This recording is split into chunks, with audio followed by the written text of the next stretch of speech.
You're sitting at your desk staring at a completely blank OBS screen. Your only viewers are your chatbot and your own mother, who keeps asking how to turn up the volume on her iPad. We've all been there. Most Twitch tutorials treat streaming like you're trying to launch a SpaceX rocket. They want you to buy $300 plugins, have a computer science degree, and 3 different audio mixers just to press the go live button. But we're not doing that. Today, I'm giving you the ultimate zero fluff Twitch masterclass. I'm gonna hold your hand and walk you through step by step through downloading the software, building a professional layout, routing your audio perfectly, and optimizing the exact secret settings that'll make your stream look like a movie. By the end of this video, your stream is gonna look so incredibly clean that it might actually make your ex regret everything. So grab a snack and let's build your channel. Step 1 is getting the actual engine that runs your entire stream. Go to obsproject.com and download OBS Studio. It's completely free, barely uses any CPU, and is the industry standard. So once you download it, open it up and run it. Once you open it for the first time, it's gonna look like a terrifying black void. But don't panic. Let me translate this whole interface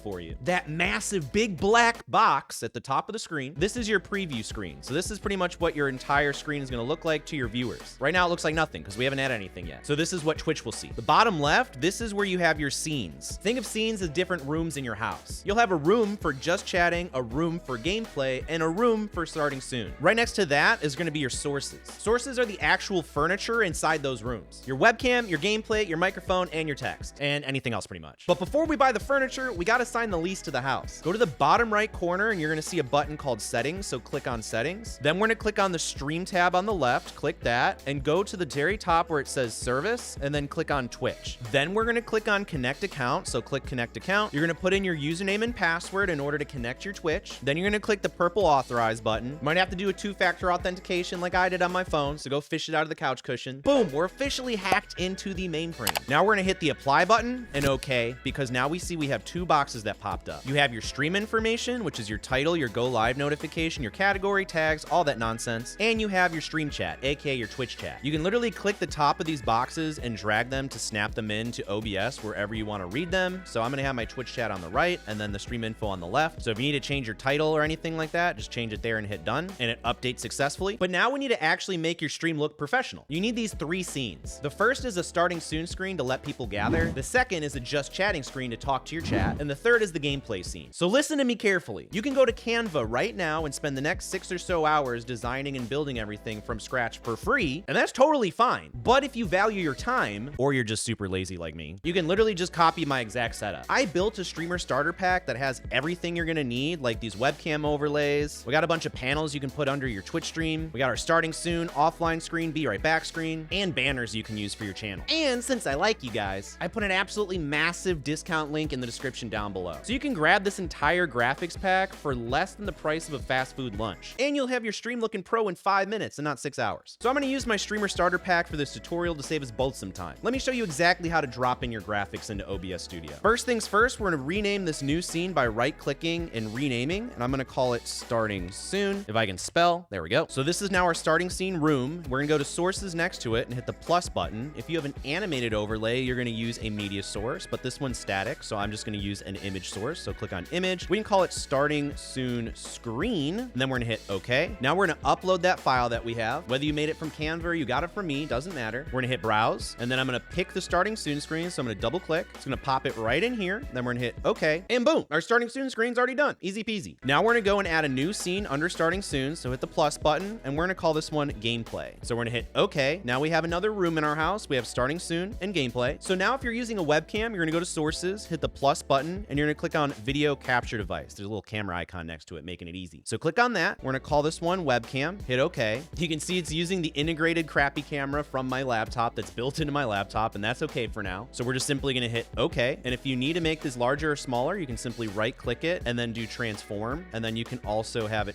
fit to screen, make it bigger. But for a gameplay scene, traditionally you wanna have it smaller. So we're gonna make it smaller for now. And what we're gonna do now is click the plus button under sources, and we're gonna use an image source if you have a static image, or you're gonna use a media source if it's an animated image. But we're gonna be using a static one. So image, and I'm gonna call this webcam overlay. We're gonna hit okay, hit browse. I'm gonna go into my overlays folder, and I'm gonna pick a webcam overlay like this one, and then I'm gonna hit okay. I'm gonna make sure my webcam overlay is above my webcam, so that way it actually stacks over it. And I'm gonna adjust the size of the overlay using the corners, and that looks pretty good. Otherwise, if your webcam overlay is behind your webcam, you're not really gonna see it. Make sure the overlay is above it on the source list. Now, obviously for a gameplay scene, we want to have our gameplay here, right? So let me boot up a game real quick. So I booted up everyone's favorite game, Among Us, and we have a couple different options. We go to sources right here. Your best choice is usually going to be a game capture. However, if this does not work, you can also use a window capture. And then last case scenario, you can use a display capture, which will capture everything on your screen. So first start with game capture, since it'll be the easiest on your computer. Then we're gonna hit OK. And if capture any full screen application works, then just hit OK. However, if it doesn't work, you can simply click this and then capture a specific window and find your game from this list. And then hit OK. It'll usually pop up right here. But oh no, where did my webcam go? That's because our game capture is above our other sources. So you always want to make sure that you have these in line, right? So now we can move our webcam and our webcam overlay by clicking on the one source, and I'm going to hold down Control on my keyboard and then click on webcam to select both. And then now we can go and move this anywhere on the screen that we deem fit. So let's say I want it right about here. And now we have a professional gameplay scene. So now we have a starting soon scene. We have a gameplay scene. So let's make a just chatting scene by going the bottom left corner of scenes, hitting the plus button. We're going to call it just chatting, hit OK. And for this one, it's actually really easy. We're just going to hit the plus button under sources. We're going to do video capture device, and then we're going to use add existing right here, select our webcam, hit OK. And traditionally, you're going to want to just have your webcam full screen. So if your webcam is 720p, like my crappy onboard laptop one is, you're going to right click it and we're going to hit transform, and then we're going to fit to screen. So now we have our just chatting scene. So now we have three important scenes. Our starting soon, so that way our chat can filter in. Then we have our just chatting scene to kind of talk to chat before we start our gameplay. And then we go to the gameplay and we can actually game on Twitch and our stream. So now we arrive at step 3. And this is the #1 reason why streamers fail. Because 2 years ago, to perfectly separate your game audio from your Discord audio, you had to spend $300 on a Go XLR mixer. But luckily, you don't got to do that anymore because OBS fixed it. So we're going to go to our settings in the bottom right corner, click the settings button. We're going to click on the audio tab right here, and we're going to go to desktop audio, and we're going to hit disabled, and we're going to go to mic and auxiliary audio and disable that as well. Then from here, we're going to hit apply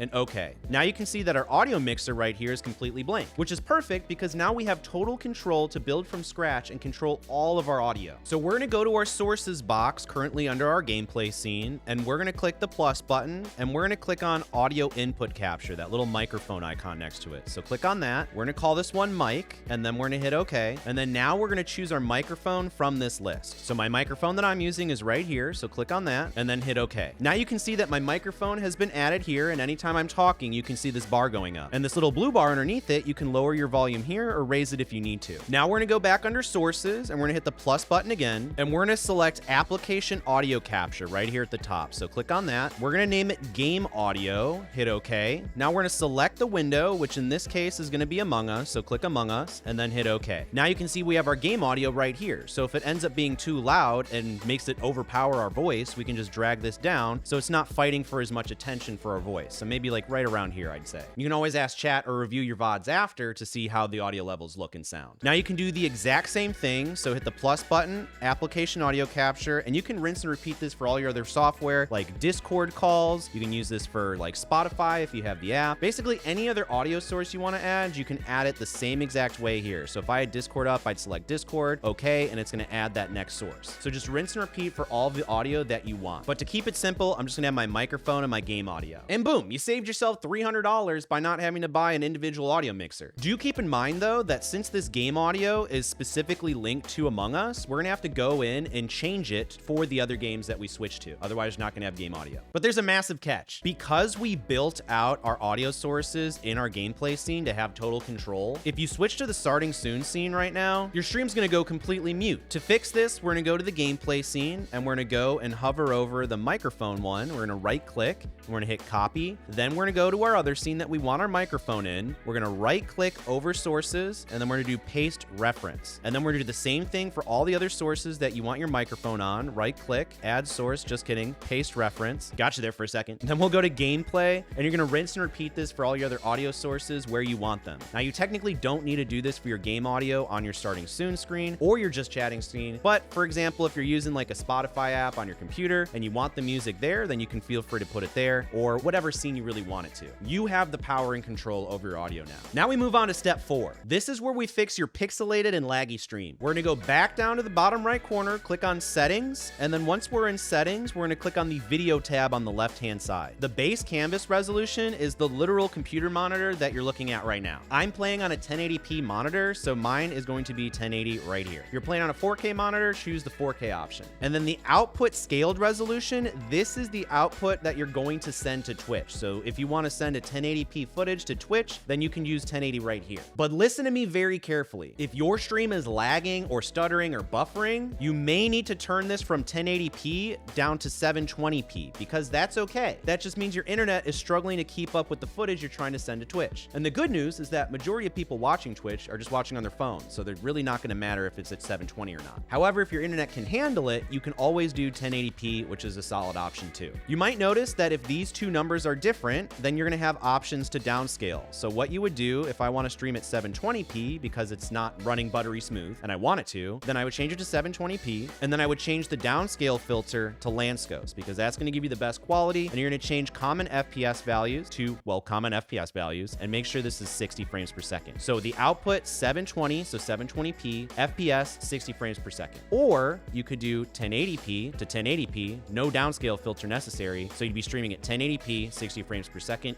if your internet can handle it. So now we're gonna hit apply in the bottom right corner and move over to the output tab. We're gonna go to the very top and we're gonna change it from simple to advanced. Now looking at the video encoder option right here, this is extremely important. If you have an NVIDIA graphics card, you're going to pick NVIDIA NVEC H.264. If you have an AMD graphics card, you're gonna use AMD HW H.264. That's because both of these GPUs have a dedicated chip that takes the heavy lifting completely off your computer's processor, so your game doesn't lag. However, if you're on an older computer setup and you don't have either, then you can choose X264, which will use your CPU and it might make you lag, but it's your only choice. Then if we scroll down under the encoder settings, for rate control, you're gonna choose constant bitrate, or CBR, it's basically an acronym for it. And if you're streaming at 1080p 60 frames per second, like I am, you're gonna wanna change your bitrate to about 6,000 kilobits. However, if you drop down to 720p, then you can switch this to 4,500 kilobits per second. Then we're simply going to hit the apply button and OK. Now, step 5 is the final payoff. You've built the engine, but now it's time to turn that key. Now we're back on the main OBS screen and we're ready to rock and roll. Ideally, you have 2 computer monitors. That way you can have OBS running on one of them and you can have your gameplay on the other one running. But now we're going to look in the bottom right corner and we're going to hit start streaming. So we're going to click that button, give it a second to go. You'll be able to see if you're dropping any frames. You're going to be able to see how healthy your stream is right here. But now we actually want to go to Twitch. You'll see this in my burner Twitch channel we've connected. So if I go to the chat, you'll see we're currently live. So this is what it looks like to your viewers. And by the way, that streamer starter pack includes all these panels and everything as well, including the offline banner. But what we want to do as a streamer is actually go to the top right corner, click your little icon and go to creator dashboard. Then from here, we're going to go to the left-hand side and click stream manager. And this will be your nice home base, because this will be how long you've been streaming for. It'll show your current viewers, how many followers you have, your bit rate. This is going to show your stream preview window. It's going to have your activity feed anytime you get a follower, anything like that. It's got your Twitch chat right here, and it's got a bunch of other features as well that you can edit your title, you can clip, you can do all these things with these buttons down here. So feel free to get your hands a little dirty. But the important part is when you're running the stream manager, make sure it's muted. Otherwise, you're going to hear an echo, because obviously you're watching your own stream. So if you hear an echo, make sure this is muted and or paused. So you can feel free to utilize this if you would like, or you could simply keep to the stream information dock here and the Twitch chat here as well. It's up to you. Then when you're done streaming, you simply hit stop streaming right here and your stream is over. But before you do your first stream, please go to the left-hand side here, click on settings and then stream. And you need to make sure under VOD settings and stream rewind that store past broadcast is enabled. I don't know why, but by default, it is turned off, which means if you started your stream without this turned on and you end your stream, it is gone. Poof. Forever. So please make sure this is enabled before you start your first stream. But you did it. Your layout is clean, your audio is flawless, and your settings are mathematically optimized. But I need to be brutally honest with you. Having a clean professional setup doesn't automatically bring in the viewers. If you leave this video without a strategy, you're gonna be streaming to an empty room for the next 6 months. Before you start your first actual broadcast, you need 2 things. First, you need my completely free pre-stream cheat sheet. It's the exact pilot's checklist I use to guarantee my tech never fails on a live stream, and you can download the PDF for free right at the top of the description. Second, you need to know how to actually get people to click on your stream. So click on this video to the side of me where I break down the exact strategy to completely fix your 0 viewer problem. So grab the free cheat sheet, click that video, and I'll see you over there.